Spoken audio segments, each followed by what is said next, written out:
Clips, clips. Alrighty, YouTube's another one of Kips Clips. So, a very quick one. You can defeat a lot of people by just like applying logic to the different scenarios of bullshit that they present to you. The cult of Alex Jones, the Truth Industrial Complex.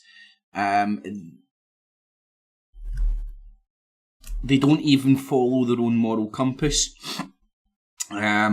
They were up in arms when the government tried to interfere with a private bakery and tried to force the private bakery to bake gay cakes.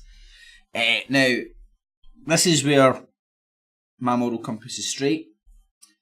To me, it stinks a wee bit of fascism when the government is dictating to private companies who they can and cannot do business with. I don't support the bakery's homophobia, but I support their right to choose who they can and cannot do business with for whatever reason. Private entities should have the right to do that. Now, public entities run by the government, owned by the state, public entities, services, they're run by the government for the people as a service, not for profit. It's not a business. And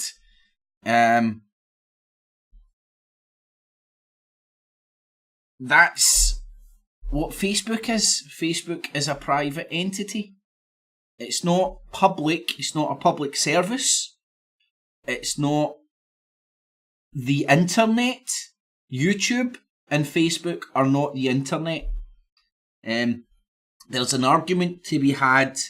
The internet, i.e. your ability to access internet connectivity, should be run as a utility. A definite argument to be had there.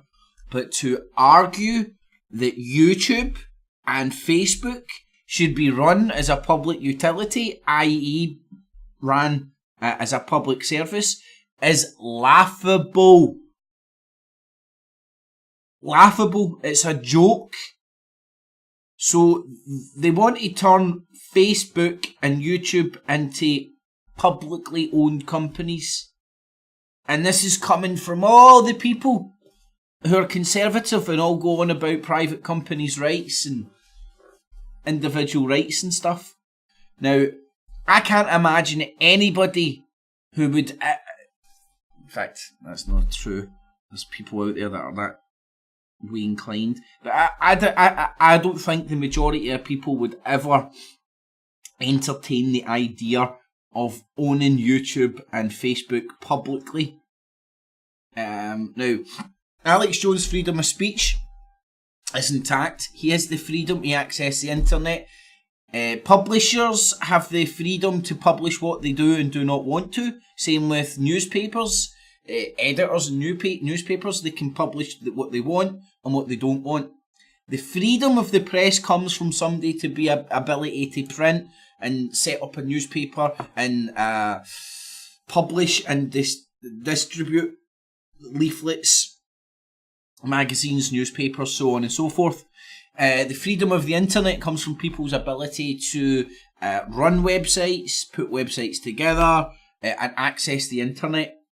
So this absolute retardation of an argument of like YouTube and Google should be run as a public utility, or that they're not private companies because they've become the world's town square.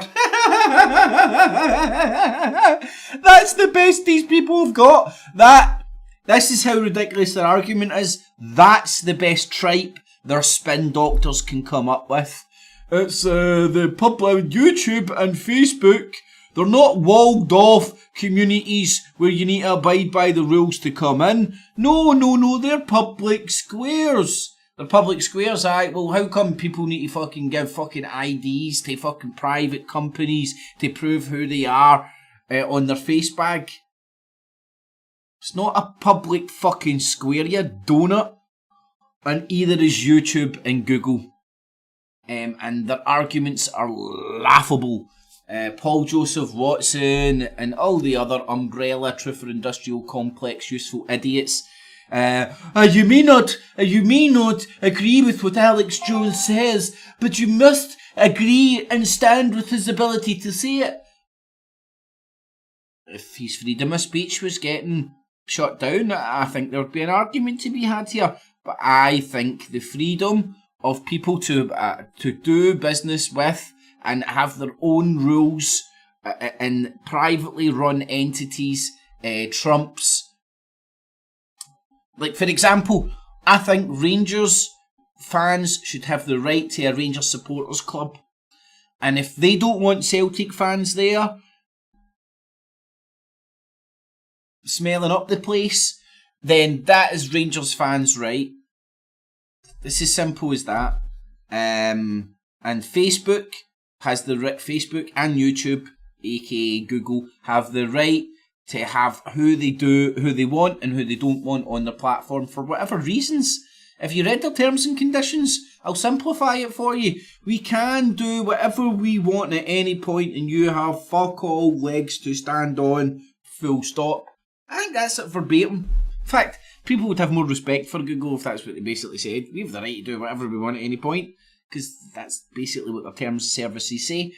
And they're kicking off Alex Jones for obvious reasons. He's a pain in the fucking ass. You know, like, the conspiracy is compartmentalised, I believe. Right, so there's people inside YouTube who work for Google, obviously, but their job is to make YouTube profitable. Alex Jones is a pain in their fucking ass. Simple. And there's obviously for me, there's obviously political reasons as well. The political reasons is Alex Jones isn't about independent news. He's not about telling you the truth. He's about propagandising you, so you go down to the voting booth and vote alt-right, Brexit, nationalistic, and for Donald Trump. And him and his umbrella corps worldwide have been very, very, very successful. Anyway, I'll leave it there. So the alt-right tripe about treating YouTube and Google as a public utility. Man, are these people mental? That's fucking fascism. They want the government to control a fucking website. This Facebook is governmentally regulated. These are all the people who fight against regulation and all that, say regulation's bad.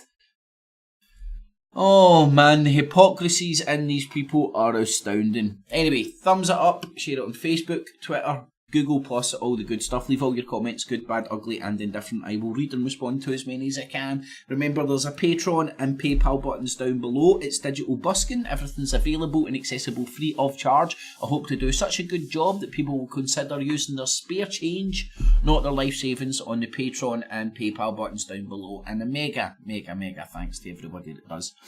Alrighty, YouTubes, thanks so much for listening. Catchies. Kips clip.